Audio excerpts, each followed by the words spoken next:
Students. Dear students, पिछले दिनों हम लोगों ने हड़प्पा के उद्भव के बारे में पढ़ा और उस पर कई नई जानकारियों के साथ मैं चाहूँगा कि बेहतर से बेहतर आप लोगों को मिले। लेकिन आज मैं आप लोगों को सिंधु सभ्यता के नगरों के बारे में बताऊंगा। विभिन्न नगरों की विशिष्टताएं, उसकी खासियत और इन नगरों के पूरे स्वरूप को मैं बताने की कोशिश करूंगा। वास्तव में सिंधु सभ्यता जो थी वह ताम्रपाषाणिक सभ्यता थी, लेकिन अपनी विशिष्टताओं के कारण, अपने खास तरह के कृषि पैटर्न, शिल्पकर्म और राष्ट्रीय अंतर्राष्ट्रीय व्यापारों से इन्होंने एक नगरीय सभ्यता का विकास जरूर किया, लेकिन इस पर अभिजात वर्ग का इस पर लगभग नियंत्रण था। यह अभिजात वर्ग व्यापारिक समुदाय के थे और पूरे हड़प्पा की बस्तियां और नगर एक दूसरे से जुड़ी हुई थी और अपनी पृथक पहचान भी बनाई हुई थी। बावजूद इसके जितने भी इसकी बस्तियां और नगर उपनगर थे, सभी एक सुनियोजित ढंग से सबों को व्यवस्थित किया गया था।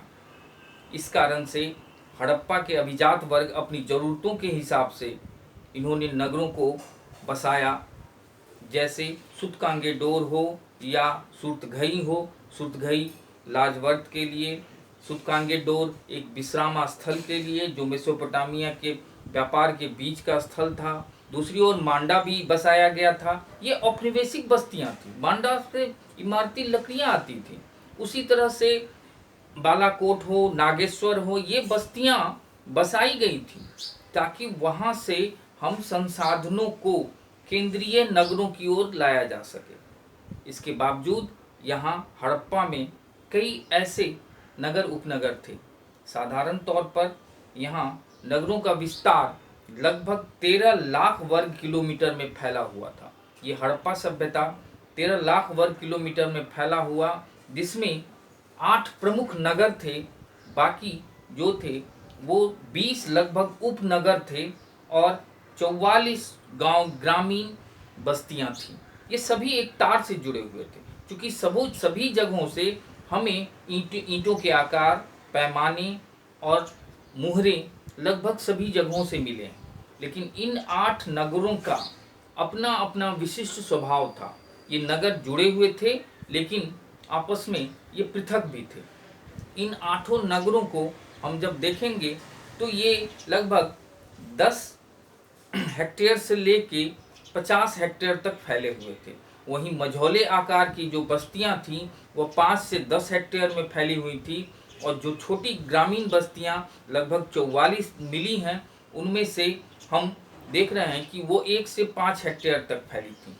लेकिन खुदाइयों में हम देख रहे हैं अभी तक 250 से अधिक हड़प्पा स्थल मिल चुके हैं, और इसका पूर्वी और पश्चिमी, पूरब से पश्चिम का जो विस्तार था वह लगभग 1100 किलोमीटर था, और उत्तर से दक्षिण का विस्तार लगभग 1400 किलोमीटर था। यह त्रिभुजाकार क्षेत्रफल में लगभग 13 लाख वर्ग किलोमीटर में फैला हुआ था। हम सभी पढ़ते ही आ रहे हैं।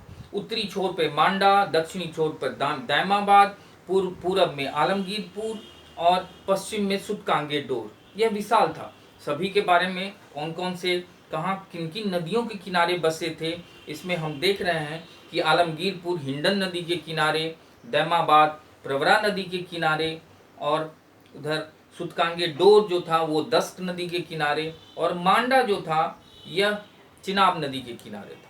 इस तरह से अगर हम नदियों के किनारे की बात करें तो सभी बस्तियां लगभग नदियों के किनारे ही थी। इसमें रावी के किनारे हड़प्पा, सिंधु नदी के किनारे मोहनजोदड़ो, उसके बाद और लोथल भोगवा नदी के किनारे, रंगपुर भोगवा नदी के किनारे। लेकिन इन सबों के बीच नदियों की इस लिस्ट के बावजूद हम देख रहे हैं कि ये जो हड़प्पा के नगर थे वह एक विस्तारित स्वरूप में एक दूसरे से जुड़े हुए थे।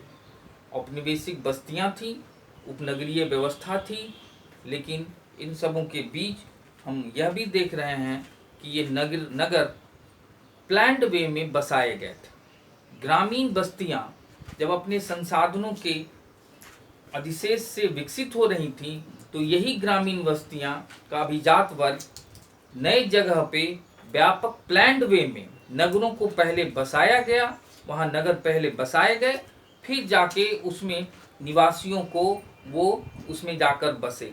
क्योंकि हम देख रहे हैं कि जितनी व्यवस्थित ढंग से नालियाँ हैं, सड़कें हैं, मकान हैं और पूरी व्यवस्था है, यह क्रमिक ढंग से विकास से नहीं हो सकता है। यह एक प्रौढ़ अवस्था में, पहले विकसित अवस्था में बसा दिए गए, तब जाके इनका एक नगरीय स्वरूप सामने आया।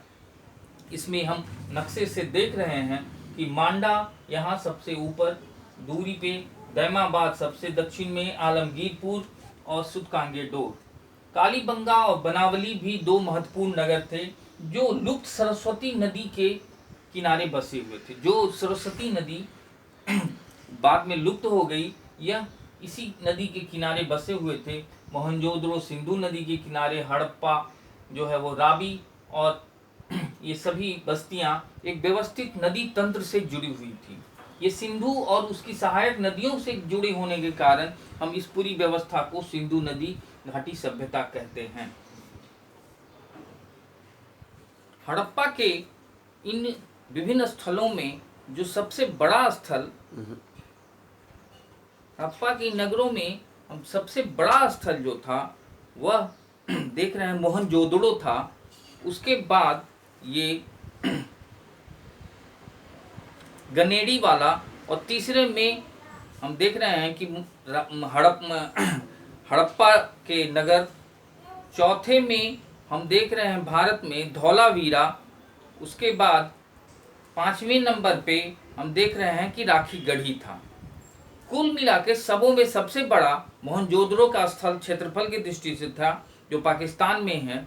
वहीं भारत का सबसे बड़ा जो स्थल था वह था धौलावीरा, ये कच्छ, रन ऑफ कच्छ में है।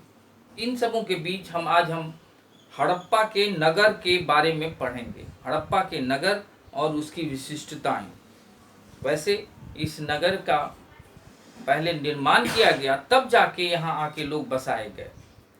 वास्तव में रावी नदी से यह सटा हुआ था, और लेकिन आज यह 32 किलोमीटर दूर स्थित है। जो हड़प्पा का यह नगर मोंटगोमरी जिला, वर्तमान में साहिवाल जिला, पंजाब प्रांत, पाकिस्तान में। वैसे इसकी खोज दयाराम सहनी ने पहली बार की, लेकिन इन खोजों का जो उद्देश्य था कि एक प्राचीन सभ्यता की जानकारी मिलना। नगर बहुत व्यवस्थित ढंग से बसाए गए थे। अभिजात वर्ग, संपन्न वर्ग अपने लिए एक ऊंचे टीले पर, किले नुमा बाढ़ में घिरा हुआ, एक चारदीवारी से घिरा हुआ अपने आवास बनवाते थे, और वहीं इन दुर्ग टीले के भीतर ये विभिन्न प्रकार के श्रमिक आवास, चबूतरे और अन्नागारों का निर्माण किया। श्रमिक आवासों में हम देख रहे हैं कि यहाँ 10 श्रमिक आवास थे, जो बैरक नुमा नहीं कहा जाए, लेकिन ये श्रमिकों के ठहरने की व्यवस्था थी। ठीक उसके बगल में 16 गोलाकार चबूतरे थे, जो या तो धान की भट्टियां थी, जो या तो ये अन्न की भट्टियां थी जहां इसको रखा या उबाला जाता होगा। और इसके दक्षिण में हम देख रहे हैं कि अन्नागार था। ये अन्नागार 12 बड़े बड़े कमरों से निर्मित था। इन अन्नागारों से हम पता चलता है कि यहाँ अन्न का भंडारण होता था। जो विशिष्ट रूप से सबसे बड़ा ये भवन है हड़प्पा के स्थल का, हड़प्पा नगर के स्थल का सबसे बड़ा भवन अन्नागार ही माना जाए। वैसे हड़प्पा का दुर्ग टीला जो था 420 मीटर लंबा और 196 मीटर चौड़ा था। यह लगभग समलंब चतुर्भुज के आकार का था। इसके दक्षिण में हम कब्रिस्तान पाते हैं। इन कब्रिस्तान का जो स्वरूप था R37 नाम से इस कब्रिस्तान को हम जानते हैं। वैसे इस दुर्ग टीले का जो द्वार था वो उत्तर की ओर खुलता था, जो समय समय पर खुलता और बंद होता था। यह इसके ठीक पूरब में नगर टीला था, जो आम नागरिकों के रहने बसने की व्यवस्था की गई थी। वहीं दुर्ग टीला पश्चिम में और नगर टीला पूरब में था। इस नगर टीले में व्यवस्थित ढंग से समकोण आधार पर चेसबोर्ड पद्धति से नगरों को बसाया गया था। नगर को बसाया, इसमें से हम देख रहे हैं कि नालियां, पक्की सड़कें और विभिन्न भवन व्यवस्थित ढंग से थे यहाँ। इस प्रकार हम देख रहे हैं कि हड़प्पा नगर का नियोजन बहुत ही व्यवस्थित ढंग से किया गया था। वैसे पुरातत्व की खुदाइयों में हम इन हड़प्पा स्थल से बहुत सी चीज़ें प्राप्त हुई हैं। इसमें हम सबसे महत्वपूर्ण है कांसे का बना हुआ अंडाकार आईना, और उससे भी बड़ी बात हाथी दांत की कंघियां यहाँ मिली हैं। और यहाँ के घरों में हम देखते हैं कि घरों में कुएं नहीं होते थे, ये सड़कों पे होते थे। यह इसकी एक अलग पहचान थी। तमाम हड़प्पा सिंधु सभ्यता के स्थलों के नगरों में कुएं जो थे वो घरों में थे, लेकिन यहाँ हड़प्पा स्थल पे कुएं घर से बाहर होते थे। यहाँ एक सोने का हार भी मिला है, सेल खड़ी के भी हार मिले हैं। उसके बाद तांबे का एक छतरीदार इक्के गाड़ी का नमूना मिला है, जो बहुत महत्वपूर्ण है। इक्के गाड़ी का तांबे का यह नमूना बहुत महत्वपूर्ण है, यहाँ मिला है। उसका सुरमा लगाने के लिए सलाई मिली है। उसके बाद सीप का चम्मच यहाँ मिला है। लाल पत्थर से बना एक निर्वस्त्र धड़ की आकृति मिली है। ऊपर से लाल पत्थर की बनी हुई एक नृत्यांगना की मूर्ति मिली है। लेकिन यह नृत्यांगना की मूर्ति यहाँ लाल पत्थर की है।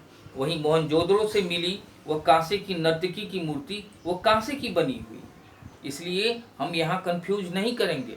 मोहनजोदड़ो में कांसे की नर्तकी की मूर्ति मिली है, यहाँ लाल पत्थर से बनी हुई मूर्ति मिली है, दोनों में अंतर है। इस प्रकार हम हड़प्पा के नगर स्थलों से प्राप्तियाँ आज भी बहुत महत्वपूर्ण है। और सबसे अधिक जो मुहरें मिली हैं, सेल खड़ी की मुहरें, वो हड़प्पा के स्थल से ही मिली हैं। इन मुहरों की लिपि आज भी हमारे लिए चुनौती बनी हुई है।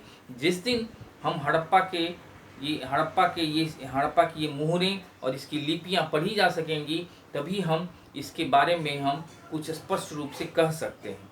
इस प्रकार हम देख रहे हैं कि हड़प्पा के नगरों के अलावा यहाँ मोहनजोदड़ो, लोथल, रंगपुर, कालीबंगा, बनावली और इसे तमाम तरह के और भी नगर हैं, जिनको हम बारी बारी से क्रमबद्ध ढंग से पढ़ेंगे।